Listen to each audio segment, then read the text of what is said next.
Assalamu alaikum. Welcome back, students. Welcome to biology class. We are going to start chapter 15, homeostasis. It is a Greek word belonging to two words, homeo and stasis. Homeo means same and stasis means standing. It means keeping the same or remaining the same situation. Means किसी भी चीज़ को same रखना, same रखने की कोशिश करना, ऐसे mechanism को होम्योस्टेसिस कहा जाता है।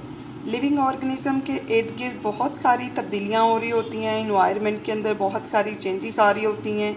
इन सारी चेंजेस और फ्लक्चुएशन को ऑर्गेनिज्म डील कर रहे होते हैं। सो इन सिचुएशंस को फेस करना और अपने इंटरनल इन्वायरमेंट को इस इन्वायरमेंट के अकॉर्डिंग चेंज ना होने देना, ये होम्योस्टेसिस कहलाता है। अब हम बात करेंगे होम्योस्टेसिस की डेफिनेशन की। तो हम इसको डिफाइन करते हैं, protection of internal environment from the harms of fluctuations in external environment is called homeostasis.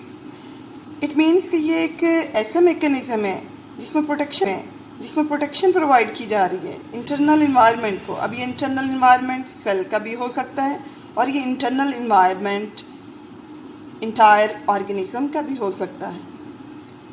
तो होना क्या है इस प्रोसेस के अंदर, होम्योस्टेसिस के अंदर, कि इंटरनल इन्वायरमेंट को प्रोटेक्शन मिलेगी। किस चीज़ से? From the harms of fluctuation कहते हैं चेंजेस को, तब्दीलियों को। सो जितनी भी एक्सटर्नल इन्वायरमेंट में तब्दीलियाँ हो रही हैं, फ्लक्चुएशन हो रही हैं, उनसे और उनके नुकसानात से इंटरनल इन्वायरमेंट को प्रोटेक्ट करना, सेल का इंटरनल इन्वायरमेंट हो या ऑर्गेनिज्म, इंटायर ऑर्गेनिज्म का इंटरनल इन्वायरमेंट हो, इस प्रोटेक्शन का नाम है होम्योस्टेसिस। सो आपने जाना कि होम्योस्टेसिस क्या है। अब हम जानते हैं होम्योस्टेसिस एक ऐसा मैकेनिज्म है जिसने किसी भी लिविंग ऑर्गेनिज्म को या सेल को प्रोटेक्शन देनी है ताकि बाहर होने वाली तब्दीलियों के मुताबिक वो फौरी तौर पर बदल ना जाए, बल्कि अगर उसमें तब्दीलियाँ हों तो वो एक नैरो रेंज पे हों, थोड़ी बहुत तब्दीली हो। क्योंकि लिविंग ऑर्गेनिज्म फिक्स नहीं होते, ना ही उनका इंटरनल इन्वायरमेंट फिक्स होता है। हाँ, वो नियरली फिक्स होता है, एग्जैक्टली कांस्टेंट नहीं होता, नियरली कांस्टेंट होता है। जैसे कि आपको मालूम है, लिविंग ऑर्गेनिज्म का, स्पेशली ह्यूमन बीइंग का बॉडी टेम्परेचर नियरली 37 डिग्री से काउंट होता है, लेकिन ये एग्जैक्ट 37 नहीं है, ये 37 के राउंड अबाउट होता है। आप कह सकते हैं कि ये 36 डिग्री सी प्लस से लेकर 38 डिग्री सी और इससे लोअर रेंज तक जो है, इसमें किसी भी पॉइंट पे इसको मेंटेन रखा जाता है। हाँ, इस 36 से नीचे चला जाए टेम्परेचर। तो अब हम देखते हैं होम्योस्टेसिस को किस तरह से मेंटेन जो है किया जाता है। जो इंटरनल इन्वायरमेंट को प्रोटेक्शन जो है मिलनी है, वो किस तरह से प्रोटेक्शन जो है वो दी जाती है। बेसिकली इसमें 3 तरह के मैकेनिज्म इन्वॉल्व होते हैं, osmoregulation, excretion and thermoregulation. One by one इनको देखते हैं कि इन मैकेनिज्म्स में किस तरह से इंटरनल जो इन्वायरमेंट है उसको नियरली कांस्टेंट रखने की कोशिश जो कर रहा है लिविंग ऑर्गेनिज्म, किस तरह से रखेगा। तो सबसे पहले बात करेंगे हम ऑस्मो रेगुलेशन की। रेगुलेशन है रेगुलेट करना, मेंटेन करना, एक रेंज के अंदर मेंटेन करना। ऑस्मो का यहाँ पे वर्ड जो है वो वाटर और सॉल्ट के लिए यूज़ होता है। ऑस्मो रेगुलेशन एक ऐसा मैकेनिज्म है जिसके अंदर वाटर एंड सॉल्ट से मेंटेनेंस जो की जाती है इन अ टॉलरेबल रेंज, यानी एक काबिल बर्दाश्त जो रेंज होगी उस रेंज के अंदर पानी को और नमकियात को मेंटेन रखना। अगर ये मैकेनिज्म ना हो तो किसी भी लिविंग ऑर्गेनिज्म की बॉडी के अंदर या तो पानी बहुत कम हो जाएगा। अगर उससे इर्द गिर्द पानी कम है तो उससे अंदर भी कम हो जाएगा। और अगर इर्द गिर्द पानी बहुत ज़्यादा है, जैसे कि आप जानते हैं जितने भी इक्वेटिक एनिमल्स होते हैं, इक्वेटिक प्लांट्स होते हैं, तो उनके इर्द गिर्द बहुत सारा पानी होता है। तो अगर ऑस्मो रेगुलेशन का मैकेनिज्म ना हो तो उनके सेल भी और उनकी पूरी बॉडी जो है वो वाटर से ही फिल हो जाए, लेकिन ऐसा होता नहीं है due to a mechanism known as osmo regulation. Second mechanism homeostasis को मेंटेन रखने के लिए है एक्सक्रीशन।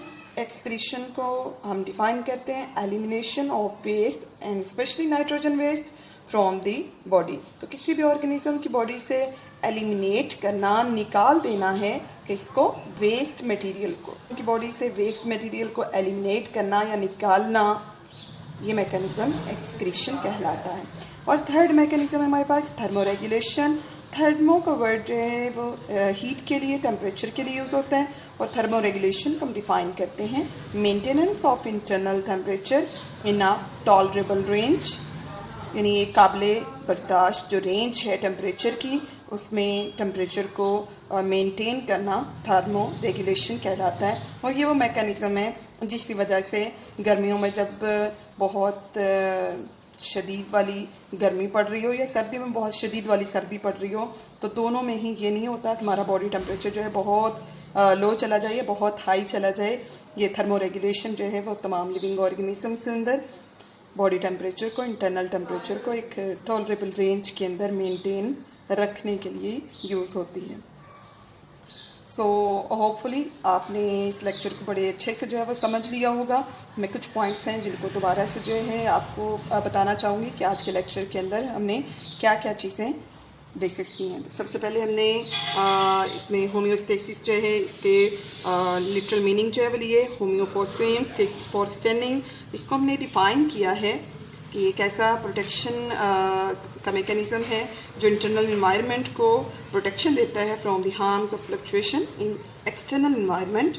जबकि नेक्स्ट हमने इसकी इम्पोर्टेंस जो है वो ली है, तो 3 तरह के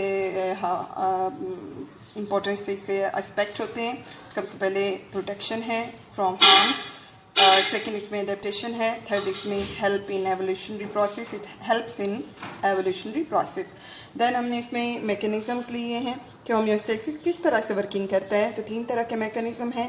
ऑस्मो रेगुलेशन, जिसमें लिविंग ऑर्गेनिज्म की बॉडी के अंदर सॉल्ट एंड वाटर को मेंटेन किया जाता है। एक्सक्रीशन में वेस्ट मटेरियल को एलिमिनेट करके उनके लेवल को बैलेंस किया जाता है ताकि जो वेस्ट मटेरियल है इनकी अमाउंट लिविंग ऑर्गेनिज्म की बॉडी के अंदर एक हद से बढ़े नहीं। और थर्ड पे थर्मो रेगुलेशन है, जिसमें इंटरनल टेम्परेचर को एक टॉलरेबल रेंज पे मेंटेन करके बॉडी टेम्परेचर को भी बहुत ज़्यादा बढ़ने से या बहुत ज़्यादा कम होने से बचाया जाता है। अगर कोई क्वेश्चन हो तो आप लाजमी पूछ सकते हैं। ओके, आज के लिए इतना ही है। अल्लाह हाफिज़।